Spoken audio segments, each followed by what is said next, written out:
네, 안녕하세요. 축구생각입니다. 축구 성적표 토토 30회차 K리그 6경기 분석 및 성 공유하도록 하겠습니다.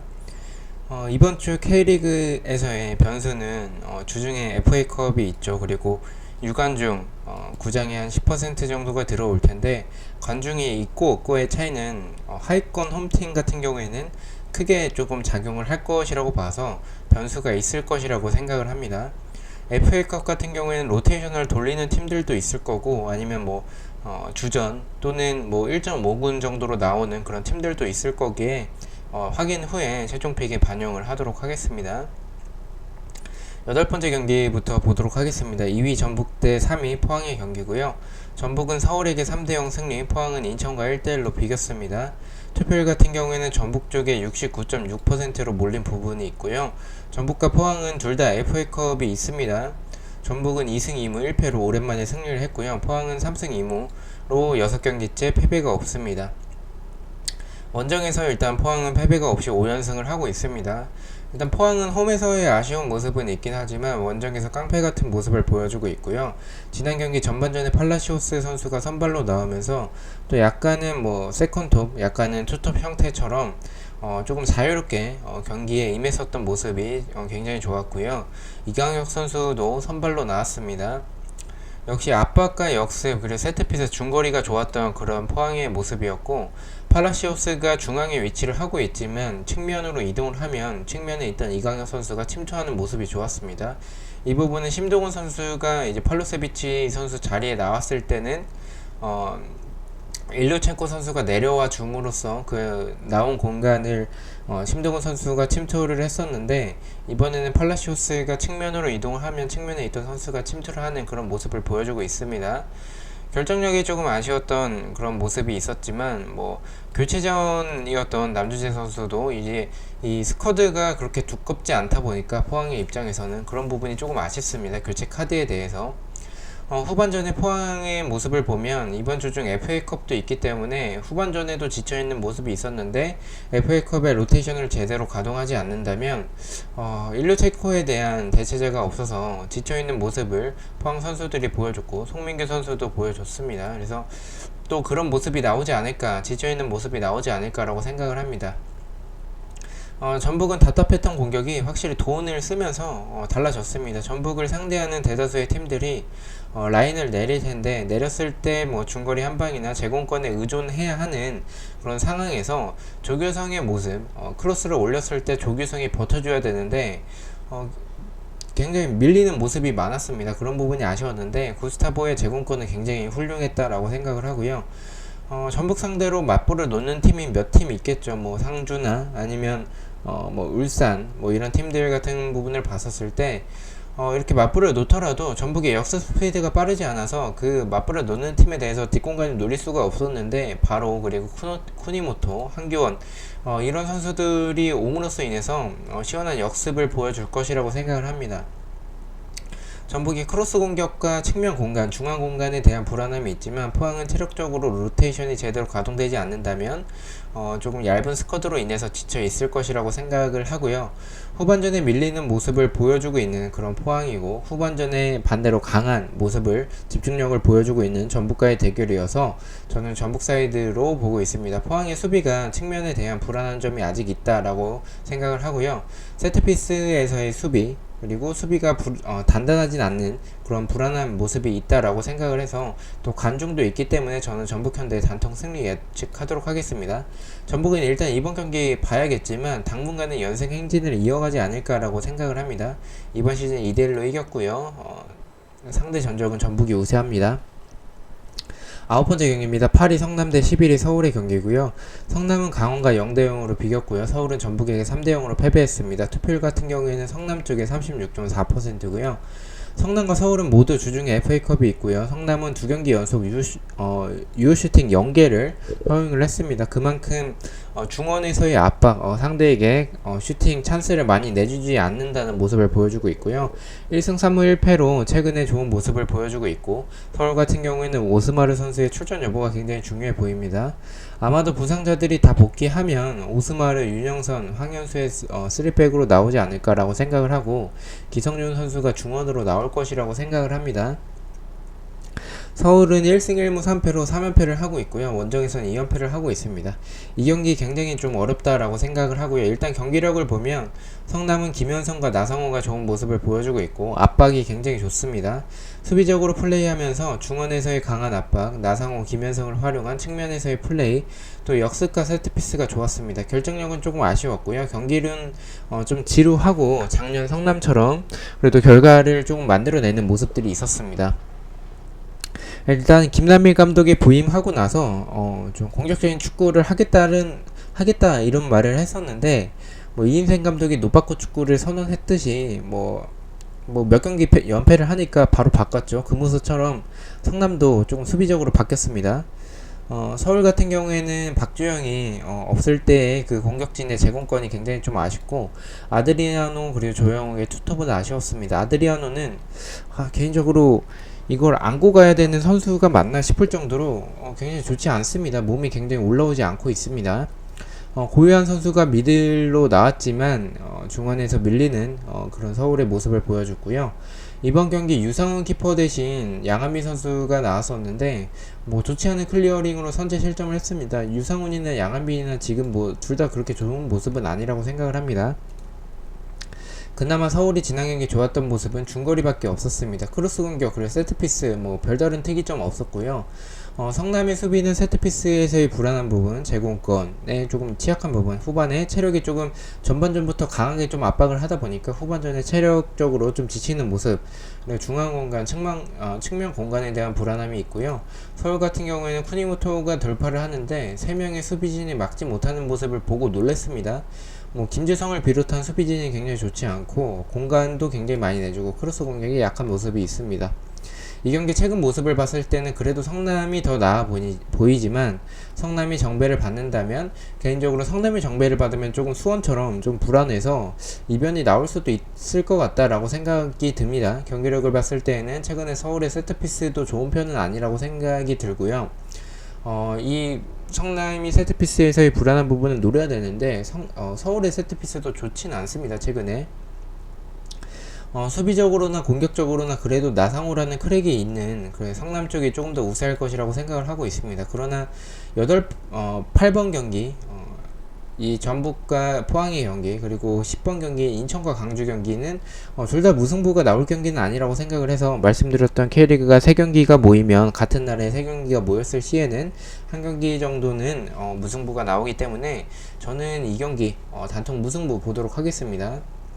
서울이 연패 중이라는 점과 황현수가 복귀하고 성남이 정배를 받는다면 무승부의 가능성이 높다라고 생각을 합니다. 다만 상대 전적에서의 무승부가 적은 모습 때문에 고민이 되는 경기라고 생각을 합니다. 10번 경기입니다. 12 인천 대 12 광주의 경기고요. 인천은 포항과 1대1 무승부, 광주는 수원에게 1대0으로 패배했습니다. 투표율 같은 경우에는 인천 쪽에 42%고요. 인천이 투표율 정배를 받는 날이 왔습니다. 두 팀 다 순위답게 FA컵에서 조기 탈락으로 주중 FA컵 경기가 없습니다.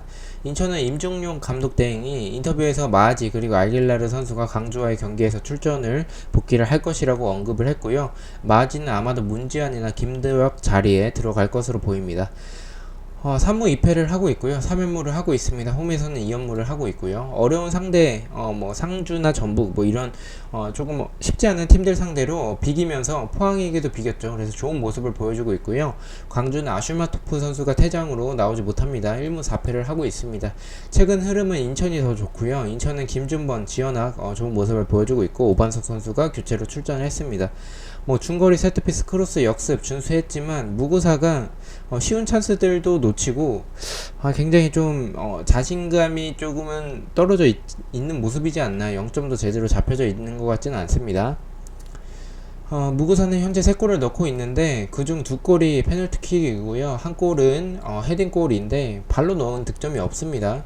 광주 같은 경우에 수원 상대로도 중원에서 조금 밀릴 정도로 중원이 굉장히 좀 아쉽고요.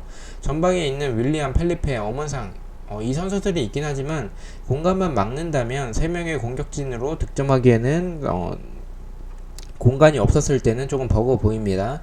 역습과 세트피스에 의존을 하는 광주고요. 펠리페에 대한 의존도가 여전히 높습니다. 수비적으로 인천은 압박에 조금 고전하고 중앙 공간 그리고 측면 공간, 세트피스에서의 불안, 안일한 수비, 역습의 불안한 부분, 수비적으로는 여전히 좀 좋지는 않다라고 생각을 합니다. 광주는 크로스 공격과 중앙 그리고 측면 공간에 대한 불안함이 있고요. 두 팀 다 수비적으로 좋지 않은 상황이고 순위적으로 무승부는 두 팀에게 있어서 그렇게 좋은 모습은 아니라고 생각을 합니다. 일단 최근 경기력은 아길라르와 마하디가 복귀를 한다면 중원에서 일단 강주가 조금 밀릴 것으로 봐서 인천이 일단 우세해 보이고요. 관중이 있다는 점에 있어서는 인천이 더 우세해 보입니다. 그러나 펠리페 엄원상 율리안이라면 최근 좋지 않은 분위기에서 개인 능력으로 인천의 공간들을 노릴 수 있다라고 생각을 합니다. 인천의 수비가 개인적으로 최근 경기들에서 잘 막아내고 있긴 하지만 불안한 부분들이 굉장히 많다라고 느꼈어서 저는 이변도 일단은 가져가야 될 것 같습니다. 그래서 일단 인천의 승패 투픽을 추천을 드리고요. 인천의 단통승을 갈지에 대해서 고민을 하고 있는 경기입니다. 일단 두 팀을 봤었을 때는 인천이 지금 3연속 무승부를 하고 있기 때문에 이번 경기 일단은 무승부보다는 동기부여적 순위적으로도 승패로 나눠지지 않을까라고 생각을 해서 안전하게 일단 승패로 가보도록 하겠습니다. 12번째 경기입니다. 6위 강원 대 4위 상주의 경기고요. 강원은 성남과 0대0 무승부, 상주는 울산에게 5대1로 대패를 했습니다. 투표율은 상주 쪽에 48%고요. 강원은 주중 FA컵이 있고 상주는 FA컵에서 로테이션을 돌렸었기 때문에 탈락을 해서 FA컵이 없습니다. 강원은 1승 1무 3패를 하고 있고요. 상주는 박병현 선수가 퇴장당했고 권경원은 여전히 출전 여부가 불투명한 상황입니다. 상주는 3승 1무 1패로 오랜만에 패배를 했고요. 강원 같은 경우에는 전반전 성남을 상대로 한 개의 슈팅밖에 기록하지 못할 정도로 압박에 고전을 했고 일단 김지현이 선발로 나왔고 김승대가 교체로 나왔습니다. 후반전은 그래도 좋은 모습이었고요. 일단 상대가 내렸을 때 제공권이 되지 않기 때문에 그 부분이 아쉽고 원정에서의 강원은 아쉽지만 중거리, 역습에서의 조재환의 모습, 그 부분은 좋았고, 오히려 고무열 선수가 교체아웃이 되고 나서 더 좋은 모습이 김지현 선수가 좀 프리하게 좀 움직이는 모습이 있지 않았나라고 생각을 합니다. 강원은 지난 경기에 U22 룰을 어기면서 교체카드 2장만 가져가면서, 성남과의 경기 반드시 잡겠다라는 모습을 나왔는데, 오히려 잡힐 뻔했습니다. 상주는 압박과 이런 모습이 여전히 좋았고 선제골을 넣었습니다. 권경현의 부재는 조금 아쉬웠지만 김보섭, 강상호, 교체로 들어온 문선민이 좋았습니다. 중거리 세트피스 크로스 공격이 좋았던 상주였고요. 수비적으로는 두 팀 다 측면 공간, 그리고 뒷공간에 대한 불안함이 있습니다.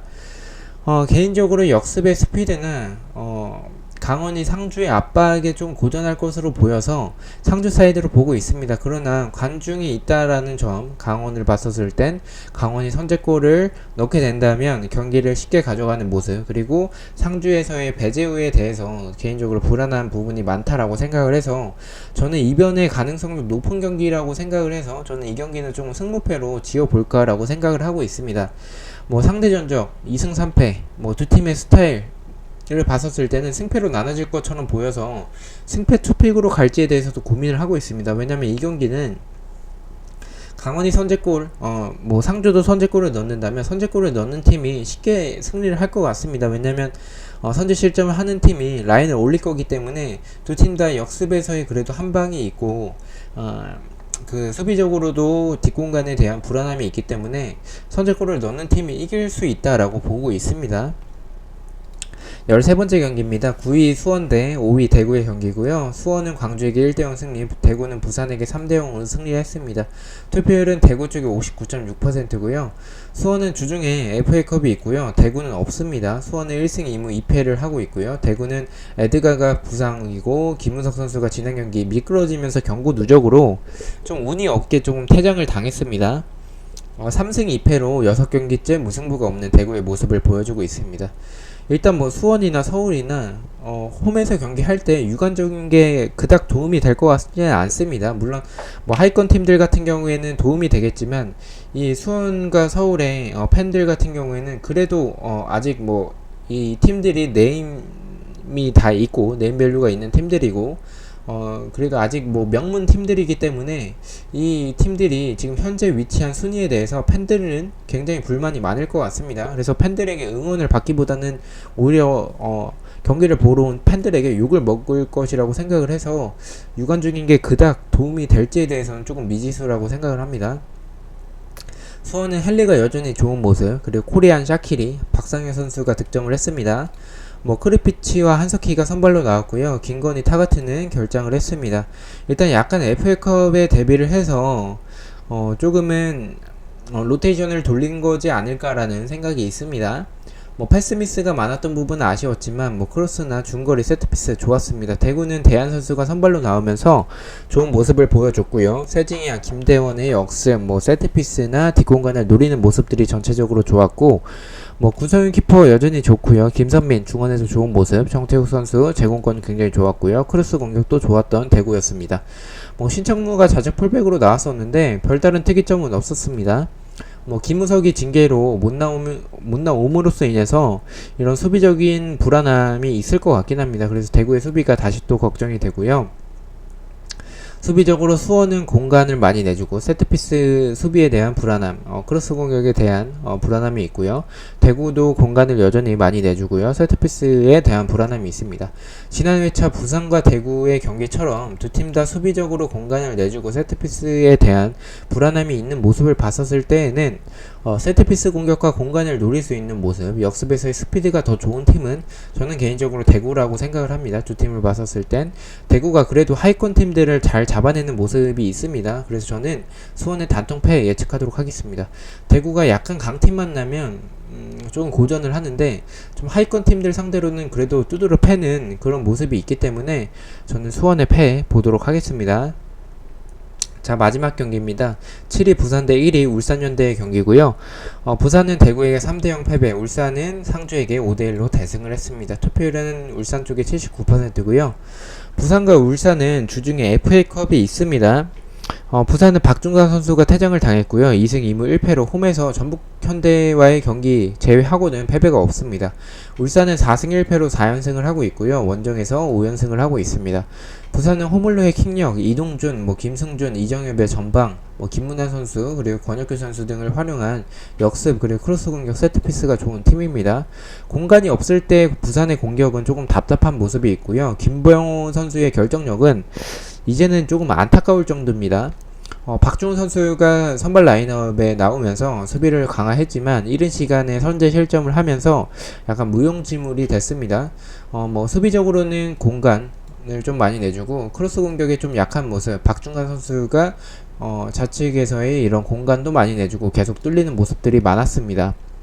근데 이제 이번 경기 퇴장으로 출전을 하지 못하는 게 부산에게 일단은 스쿼드가 두껍진 않기 때문에 실인 것 같긴 한데 약간은 득인 것 같기도 하고 근데 실이 더 크겠죠. 울산은 따로 설명은 하지 않겠습니다. 서령우가 우측 사이드백으로 나오면서 김태현 선수가 결장을 했고요. 고명진 선수가 복귀를 하면서 윤빛가람이 결장을 했습니다. 이 경기는 누가 봐도 울산이 당연히 우세해 보입니다. 울산의 단통승을 가져가는 게 맞는 경기처럼 보이는데 울산의 리그와 원정에서 연승을 오래 하고 있다라는 점과 부산이 그래도 홈에서 나쁘지 않다라는 점, 유관중이 된다는 점에서 조금 걸리긴 합니다. 울산이 압박에 조금 고전하는 모습, 수비적으로 측면 공간, 크로스 공격에 불안한 모습들이 있습니다. 중앙 공간에서 슈팅을 허용하는 장면들도 몇 차례 있었고요. 부산이 그래도 세트피스 한 방이나 공간이 있었을 때 부산의 공격은 그래도 위협적인 한 방이 있다, 역습 한 방이 있다라고 생각을 하기 때문에 부산이 잘 지키다가 역습 한 방으로 울산의 측면 공간이나 뒷공간을 노려서 선제골을 넣는다면 무승부까지는 가능하지도 않을까라고 생각을 하고 있습니다. 부산이 선제골을 넣는다면 부산이 조금 무승부 쪽으로 흐름으로 갈 것이라고 보이고, 만약에 부산이 선제골을 실점을 한다면 대량 대패를 할 것이라고 생각을 합니다. 일단 박조 선수 쪽이 이동준, 김문환 라인이어서 저는 박조 선수 쪽이 약간은 불안하다라고 생각을 해서 이변을 만들어낼 수 있다라는 생각이 있고, 흐름상 울산이 한 번쯤은 K리그 특성상 부러질 때가 됐다라고 생각을 합니다. 이 경기 좀 아마도 지금 부산의 박중환 선수의 퇴장, 최근에 분위기가 좋았지만 지난 경기에 대구에게 대패를 했기 때문에 이 경기 굉장히 많이 몰릴 것이라고 생각을 합니다. 투표율도 그렇고 구매율도, 프로토 구매율도 굉장히 몰릴 것이라고 생각을 하는데, 저는 개인적으로 약간 이변으로 나오지 않을까라고 생각을 합니다. 이 경기 일단 무승부로 가져가도 좋을 것 같다라고 생각을 하고요. 일요일 경기들 앞서 말씀드렸던 뭐 수원의 대구나 강원의 상주, 강원의 상주 같은 경우에는 일단 두 팀의 스타일상 승패로 나눠질 것 같고요. 수원과 대구 같은 경우에는 대구가 6경기째 무승부가 없다라는 점에 걸려서 이 경기를 무승부로 가져가도 되지 않을까라는 생각에 과감하게 단통 무승부 예측하도록 하겠습니다. 아마도 이 경기 이변으로 잡는다면 최종 픽에서는 단통 무승부보다는 무패 쪽으로, 부산이 무패 쪽으로 안전하게 가지 않을까라고 생각을 하는데, 일단 조금 더 고민을 해보고 FA컵 명단까지 보고 나서 결정을 하도록 하겠습니다. 자, 이렇게 해서 K리그 6경기 분석을 마쳤고요. 아마도 내일이나 아니면 새벽쯤에, 목요일 새벽쯤에 J리그 초안픽까지 해서 초안픽 배팅 내역으로 찾아뵙도록 하겠습니다. 시청해주셔서 너무나도 감사드리고 구독과 좋아요 너무나도 감사합니다. 감사합니다.